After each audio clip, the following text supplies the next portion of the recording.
ছবিটা দেখুন, সেঞ্চুরি করে লাফিয়ে সেলিব্রেশন করছেন যুব এশিয়া কাপে বাংলাদেশ দলের ক্যাপ্টেন আজিজুল হাকিম তামিম।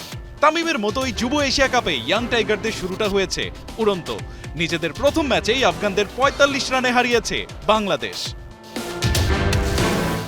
দুবাইতে আজ টসে জিতে বাংলাদেশকে ব্যাট করতে পাঠিয়েছিল আফগানিস্তানের যুবারা।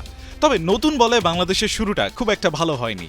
ইনিংসের প্রথম ওভারেই জাওয়াদ আবরারের উইকেট হারিয়ে বেশ বিপদেই পড়েছিল বাংলাদেশ।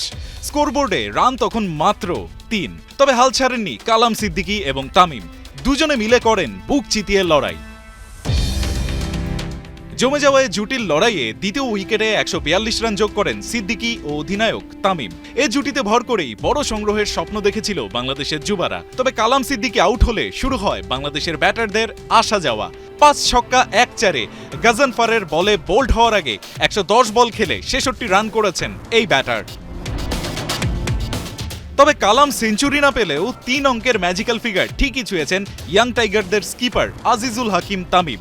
৮-৪ আর ৪ ছক্কায় ১৩৩ বলে ১০৩ রান করে ওমরজায়ের শিকার হয়ে ড্রেসিং রুমে ফেরেন তিনি। তামিমের বিদায়ের পর আর সুবিধা করতে পারেননি কেউই। আফগান বোলারদের দুর্দান্ত বোলিংয়ে নির্ধারিত ৫০ ওভারে ৯ উইকেট হারিয়ে ২২৮ রান স্কোরবোর্ডে তোলে বাংলাদেশ।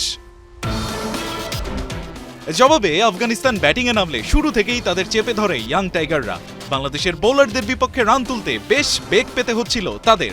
এক পর্যায়ে ১৬ ওভারে ২ উইকেট হারিয়ে তাদের রান ছিল ৬৬। এরপর ফয়সাল আর নাসেরের ৫০ রানের জুটিতে ঘুরে দাঁড়ানোর চেষ্টা করে আফগান যুবারা। খানিক পর আল ফাহাদের বলে আউট হন ফয়সাল। স্কোরবোর্ডে ২৯.১ ওভারে আফগানদের রান তখন ১১৬। এরপরে বাংলাদেশি বোলারদের তোপের মুখে নিয়মিত বিরতিতে উইকেট হারিয়েছে আফগান ব্যাটাররা। শেষ পর্যন্ত ৪৭ ওভার ৫ বলে ১৮৩ রানে গুটিয়ে যায় আফগানিস্তান। রায়ান আহমেদ, একাত্তর।